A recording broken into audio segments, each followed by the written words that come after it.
Namaste, welcome to நிஃபியாஸ் online Hindi academy. நீங்கள் இன்னும் நம்ம சேனலில் சப்ஸ்கிரைப் பண்ணனா கண்டிப்பாக சப்ஸ்கிரைப் பண்ணிக்கோங்க. ஸோ உங்களுக்கு இதில் நிறைய Hindi related at the same time நிறைய பப்ளிக் ஸ்பீக்கிங் ரிலேட்டடான வீடியோஸ் எல்லாமே உங்களுக்கு நம்ம சேனலில் கிடைக்கும். ஓகே, நம்ம இந்த வீடியோவில் விஷாரத் பூர்வாத் பேப்பர் 2ல் கேட்கக்கூடிய லெட்டர் ரைட்டிங் தான் பார்க்க போகிறோம். நான் இப்போ உங்களுக்கு சரவணா கைடில் டீச் பண்ணுறேன். சரவணா கைடில் பேஜ் நம்பர் 340 பேஜில் இருக்கக்கூடிய லெட்டர் ரைட்டிங் தான் சொல்லிக் கொடுக்க போகிறேன். अभ्यास 10 तकादे या भुगतान संबंधित पत्र. ஆக்சுவலாக தக்காதே யா புக்தான் அப்படி என்னென்னா பேமெண்ட் வந்து சிலவங்க பெண்டிங் வச்சுருவாங்க இல்லையா, நம்மக்கிட்ட பொருள் வாங்கிப்பாங்க, பொருள் வாங்கிட்டு ஆனால் அதுக்கான பேமெண்ட்டே கொடுக்காம விட்டுருவாங்க. ஸோ அந்த மாதிரி யாரெலாம் வந்து பேமெண்ட் பெண்டிங் வைக்கிறாங்களோ அவங்களுக்கு வந்து நம்ம இந்த மாதிரி உங்களோட பேமெண்ட் வந்து எங்களுக்கு ஷேர் பண்ணுங்கள், பெண்டிங் இருக்குதுன்னு சொல்லிட்டு முதல்ல அது வந்து நீங்கள் பணம் கட்டுங்க அப்படின்னு சொல்கிற மாதிரியான ஒரு லெட்டர். ஸோ இவங்க ஒரு டாபிக் கொடுத்துருக்காங்க. நான் எப்பயுமே உங்களுக்கு எல்லா வீடியோவிலும் சொல்கிறது என்னென்னா, லெட்டர் ரைட்டிங்கை பொறுத்த வரைக்கும் நீங்கள் கொஷினை வந்து நல்லா அண்டர்ஸ்டாண்ட் பண்ணிக்கணும். கொஷினை ஒழுங்காக புரிஞ்சிக்கல அப்படின்னா உங்களால் ப்ராப்பராக ஆன்சரை வந்து எழுத முடியாது. ஃபஸ்ட்டு நம்ம கொஷின் நல்லா ரீட் அவுட் பண்ணிடலாம். विद्या मंदिर की ओर से राम पुस्तक भंडार को भुगतान की याद दिलाते हुए पत्र लिखिए. फर्स्ट பாருங்கள், विद्या मंदिर की ओर से, विद्या मंदिर ओके. ஸோ வித்யா மந்திர் கி ஓர் சே ராம் புஸ்தக். ஸோ வித்யா மந்திர் அப்படின்றது ஒரு புக்கு செல்லர்னுடைய ஒரு ஷாப் நேம். அவங்க வந்து லெட்டர் எழுதுகிறாங்க. யாருக்குன்னா ராம் புஸ்தக் பண்டார். ஓகே, ராம் புஸ்தக் பண்டார். பண்டார் அப்படின்னாலும் மந்திர். ஓகே, அது ஒரு ஷாப் நேம். இவங்களுக்கு வந்து எழுதுகிறாங்க என்னென்னா, புக்தான் கி யாத். புக்தான்னா பேமெண்ட், கி யாத் ஞாபகப்படுத்துதல், திலாத்தே ஹுயே பத்ர லிக்கியே. ஸோ பேமெண்ட்டை வந்து அவங்களுக்கு வந்து கொஞ்சம் ரிமைண்ட் பண்ணுறாங்க. ஓகேவா, ரிமைண்ட் பண்ணுற மாதிரி ஒரு லெட்டர் எழுதுங்கன்னு சொல்லி கேட்டிருக்காங்க. இதில் ஃப்ரம் யாருன்னா வித்யா மந்திர். யாருக்கு எழுதுகிறாங்க? ராம் புஸ்தக் பண்டாருக்கு. ஸோ எப்பயுமே ஃப்ரம் எது வருதோ அதுதான் நம்ம மேலே எழுதிக்கணும். ஸோ இப்போ நம்ம மேலே என்ன எழுதிக்கிறோன்னா வித்யா மந்திர். ஸோ நான் ஆல்ரெடி சொல்லியிருக்கேன், அவங்க வந்து ஒரு புக் பப்ளிஷர். புஸ்தக் பிரகாஷக். பிரகாஷக் அப்படின்னா அவங்க வந்து செல் பண்ணுறவங்க, பப்ளிஷர், புக் பப்ளிஷர்ஸ். ஓகே, அதுக்கப்புறம் கீழே வந்து ஒரு அட்ரஸ் எழுதிக்கோங்க. நமக்கு கொஷினில் வந்து அவங்க ஜஸ்ட்டு நேம் தான் கொடுத்துருக்காங்களே தவிர எந்த ஊருன்னு சொல்லி கொடுக்கல. அதனால் எந்த ஊருன்னு சொல்லிட்டு நம்மளே போட்டுக்கலாம். நீங்கள் வந்து என்ன பண்ணுறீங்கன்னா, எல்லா லெட்டருக்கும் எழுதுகிற மாதிரி ஒரு 2 அட்ரஸை வந்து நல்லா படித்து வச்சுக்கோங்க. எந்த லெட்டர் கேட்டாலும் அவங்க கொஷினில் அட்ரஸ் அவங்க கொடுக்கல, ஊர் பேர் மென்ஷன் பண்ணலைன்ற பட்சத்தில் நீங்களாம் அட்ரஸ் எழுதணும் போது அந்த நீங்கள் படிச்சிருக்க ஏதோ ஒரு 2 அட்ரஸை வச்சு எழுதுங்க. ஓகேவா. ஸோ நம்ம ஃப்ரம்க்கான அந்த நேம் எழுதிட்டோம். வித்யா மந்திர், 15 கிருஷ்ணா மார்க், கொச்சி. ஓகே, எப்பயுமே நம்ம லெட்டரில் அட்ரஸ் எழுதினதுக்கப்புறம் நம்ம எழுத வேண்டியது என்னென்னா ரெஃபரன்ஸ் நம்பரும் டேட்டும் எழுதணும். இப்போது ரெஃபரன்ஸ் நம்பர் க்ரமாங்க். க்ரமாங்க் அப்படின்னாலும் பத்ராங்க் அப்படின்னாலும் ரெஃபரன்ஸ் நம்பர் தான். ஒரு சில லெட்டரில் க்ரமாங்க்னு இருக்கும், ஒரு சிலரில் பத்ராங்க்னு இருக்கும். நீங்கள் எது வேணால் எழுதிக்கலாம்.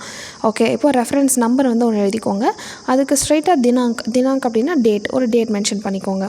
ஓகே, ஸோ இப்போ ஃப்ரம் யார் அப்படின்றத மேலே நம்ம எழுதிட்டோம். அதுக்கப்புறம் அவங்களோட அட்ரஸை சைடில் எழுதிட்டோம். இப்போ வந்து ரெஃபரன்ஸ் நம்பர், டேட் எழுதிட்டோம். இப்போ இது கீழே என்ன எழுத போகிறோன்னா யாருக்கு?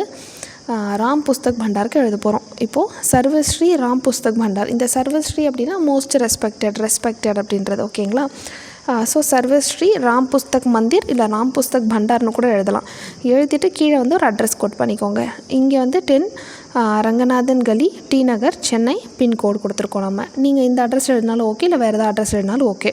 ஸோ இது வரைக்கும் லெட்டர் வந்து ஒரு ப்ராப்பர் ஃபார்மேட்டில் இருக்குது. ஃப்ரம் என்னன்றதை எழுதிட்டோம், அவங்க அட்ரஸ் எழுதிட்டோம், ரெஃபரன்ஸ் நம்பர் எழுதிட்டோம், டேட் எழுதிட்டோம், அதுக்கப்புறம் 2க்கானது அவங்க நேம் எழுதிட்டோம், அவங்களோட அட்ரஸும் எழுதிட்டோம். இப்போ நமக்கு நெக்ஸ்ட் எதுனா லெட்டரினுடைய கண்டென்ட். உங்களுக்கு வந்து லெட்டர் எழுதும்போது நான் வந்து ஏன் இத்தனை முறை சொல்கிறேன் ஃப்ரம் டூ ரெஃபரன்ஸ் நம்பர், டேட்லாம் இத்தனை முறை ஏன் ரிப்பீட்டடாக சொல்லிட்டே இருக்கேன்னா உங்கள் மைண்டில் வந்து அது நல்லா ஃபிக்ஸ் ஆகிடணும். ஸோ நீங்கள் லெட்டர் எழுதும்போது தானாக கொஷினை நல்லா படிக்கணும், அதை நல்லா புரிஞ்சிக்கணும். அப்படியே நீங்கள் ஈஸியாக லெட்டர் வந்து டிராஃப்ட் பண்ண ஆரம்பிச்சிடணும். அப்போ வந்து உங்களுக்கு எந்த ஒரு கன்ஃபியூஷன் வரக்கூடாது. இங்கே எழுதணுமா, மேலே எழுதணுமா, கீழே எழுதணுமா, இல்லை சைடில் எழுதணுமா, நடுவில் எழுதணுமான்னு சொல்லிட்டு கன்ஃபியூஷன்ஸ் எதுவுமே வரக்கூடாதுன்றதுக்காக தான் நான் இந்த விஷயத்தை திரும்ப சொல்கிறேன். இந்த விஷயத்தை கேட்க உங்களுக்கு மனசில் நல்லா பதிஞ்சிடும். ஓகே, இப்போ வந்து நம்ம கண்டென்ட் பார்க்கலாம். ஆக்சுவலாக நம்ம கொஷின் படிச்சதில் நமக்கு என்ன தெரிஞ்சுது அப்படின்னா, இவங்க ஆக்சுவலாக வித்யா மந்திர் இவங்கக்கிட்ட வந்து ராம் புஸ்தக்காரங்க வந்து சம்திங் புக்ஸ் வந்து வாங்கியிருக்காங்க. ஆனால் இன்னும் பேமெண்ட் வந்து பண்ணலை. ஸோ பேமெண்ட் பண்ணுங்க அப்படின்னு சொல்லி நம்ம அவங்களுக்கு ஞாபகப்படுத்துகிற மாதிரியான ஒரு லெட்டரை தான் எழுத போகிறோம். இப்போது கண்டென்ட் பாருங்கள். பிரிய மகோதய், ரெஸ்பெக்டட் சார், நமஸ்தே, வணக்கம். हमने अपने पिछले पत्र में बिजक संख्या 23 दिनांक 3 मार्च 2015 की प्रतिलिपि भेजकर ₹5,000 मात्र के हिसाब की ओर आपका ध्यान आकृष्ट किया था. இந்த சென்டென்ஸை நீங்கள் வந்து ஃபஸ்ட்டு என்ன புரிஞ்சுக்கணுன்னா, இன்வாய்ஸ் நம்பர் கொடுத்துருக்காங்க, டேட் கொடுத்துருக்காங்க, என்ன அமௌண்ட்டு, 3 விஷயந்தான். Invoice number, date, amount. இப்போது ஹம்னே அப்னே பிச்சிலே பத்திரமே, நாங்கள் எங்களுடைய பிச்சிலே பத்திரம்னா இதுக்கு முன்னாடி அனுப்பின ஒரு லெட்டரில் பிஜக் சங்கியா அப்படின்னா இன்வாய்ஸ் நம்பர் 23, தினாங்க் அந்த இன்வாய்ஸ் நம்பரோட டேட்டில் அமைச்சிருப்போம்ல அந்த டேட்டு, கி பிரதிலிபி பேஜ்கர், பிரதிலிபினா காப்பி, இன்வாய்ஸ்னுடைய காப்பியை பேஜ்கர்னா அனுப்பிச்சி ₹5,000 மாத்திரை. ஸோ மாத்திரை நம்ம எப்பயுமே வந்து நீங்கள் பேங்க்லலாம் கூட அமௌண்ட் எழுதும்போது ₹5,000 ஒன்லி, ₹10,000 ஒன்லி அப்படின்னு எழுதுவோம்ல. ஸோ 5,000 மாத்திரை அப்படின்னா ₹5,000 ஒன்லின்னு அர்த்தம். கே ஹிசாப் கி ஓர் ஆப்கா தியான் ஆத்கிருஷ்ட் கியா தா, இந்த கணக்கை எழுதி உன்னோட கவனத்துக்காக நான் உனக்கு அனுப்பிச்சிருந்தேன் அப்படின்னு சொல்கிறாங்க.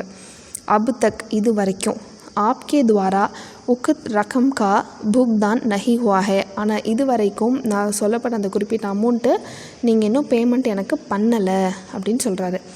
ஆச்சரிய கி பாத் ஹே கி, ஆச்சரியமான விஷயம் இதில் என்ன அப்படின்னா, ஆப் ஜெய்சே பிரதிஷ்டித் வியாபாரி கோ பி பத்திர லிக்கர் யாத் திலானே கி ஜரூரத் பட் ரஹி ஹே. இதில் ஆச்சரியம் என்ன அப்படின்னா, உங்களை மாதிரியான அந்த ஆப் ஜெய்சே அப்படின்னா உங்களை மாதிரியான பிரதிஷ்டித் வியாபாரி அப்படின்னா ரெப்யூட்டட் பிஸ்னஸ்மேன், புதுசாக ஸ்டார்ட் பண்ணுறவங்கள அந்த பிஸ்னஸில் காலங்காலமாக ரொம்ப சக்ஸஸ்ஃபுல்லாக இருப்பாங்களே, நம்ம சொல்லுவோம்ல she is very reputed businessman, ரொம்ப புகழ்பெற்ற. ஸோ அதான் சொல்கிறார், உங்களை மாதிரி புகழ்பெற்ற வியாபாரிகளுக்கு கூட நாங்கள் லெட்டர் எழுதி தான் ஞாபகப்படுத்த வேண்டியிருக்கு அப்படின்னு சொல்கிறாரு. நிவேதன் ஹைக்கி, நிவேதன் அப்படின்னா ரெக்வஸ்ட், என்ன ரெக்வஸ்ட் அப்படின்னா, ஆப் யதாஷிக்ர உக்குத் ரகம் கே புக்தான் கா உச்சித் பிரபந்த் கரே. யதாஷிக்ர அப்படின்னா as soon as possible. So முடிஞ்ச அளவுக்கு என்ன பண்ணுறீங்கன்னா, சீக்கிரமாக நான் குறிப்பிட்டிருக்க அந்த தொகையை வந்து சீக்கிரமாக பேமெண்ட் பண்ண பாருங்கள் அப்படின்னு சொல்கிறோம். ஸோ இது வரைக்கும் உங்களுக்கு புரிஞ்சிருக்கும். ஒன்றுமே இல்லை. ஃபஸ்ட்டு நம்ம என்ன சொல்லியிருக்கோன்னா, அவங்களோட லாஸ்ட் அனுப்பிச்சின ஒரு லெட்டரில் இன்வாய்ஸ் நம்பர், டேட்டு, அமௌண்ட்டு குறிப்பிட்டிருக்கோம். அதை வந்து நான் மென்ஷன் பண்ணியிருக்கேன் உங்களோட அட்டென்ஷனுக்காக. ஆனால் இது வரைக்கும் பேமெண்ட் வரல. உங்களை மாதிரியான ரெப்யூட்டட் பிஸ்னஸ்மேனுக்கும் நாங்கள் லெட்டர் எழுதி ஞாபகப்படுத்த வேண்டியிருக்கு. ஸோ முடிஞ்ச அளவுக்கு சீக்கிரமாக பேமெண்ட் பண்ணுங்கன்றது சொல்லிட்டோம். இப்போது ஆப்கே சுப் காம்னாவும் கி ஹமே பூர்ண ஆஷா ஹே, ஸோ பெஸ்ட் விஷஸ் அப்படின்றத அந்த லைனில் சொல்லியிருக்காங்க. இதெல்லாம் நீங்கள் எழுதணும்னு இல்லை, நம்ம கண்டென்ட் மட்டும் எழுதினாலே போதும். நீங்கள் சதன்யவாத் போட்டு முடிச்சிடலாம். பவதிய அப்படி இல்லைன்னா அப்கானா யோர்ஸ் ட்ரூலி அந்த மாதிரி போட்டுக்கலாம். நீங்கள் அந்த ஃபார்மேட்லாம் வந்து ஒரு இடத்துல புதுசாக எழுதணும் அப்படின்றது கிடையாது. நம்ம வந்து பவதி அப்படின்னு எழுதிக்கலாம், இல்லை ஆப்கா அந்த மாதிரி எழுதிக்கலாம். கீழே வந்து சிக்னேச்சர் பிரபந்தக் வித்யா மந்திர் கொச்சி, பிரபந்தக் அப்படின்னா மேனேஜர். ஸோ மேனேஜர் வந்து இந்த லெட்டர் எழுதின மாதிரி சொல்லியிருக்காங்க. ஓகேவா? இதில் எதாவது டவுட் இருந்தால் எனக்கு கண்டிப்பாக கீழே கமெண்ட் செக்ஷனில் கேளுங்க. நம்ம சேனலை கண்டிப்பாக நீங்கள் சப்ஸ்கிரைப் பண்ணுங்கள். அண்ட் டவுட்ஸ் இருந்தால் கண்டிப்பாக கீழே கமெண்ட் செக்ஷனில் கேளுங்க. தேங்க்யூ, தன்யவாத்.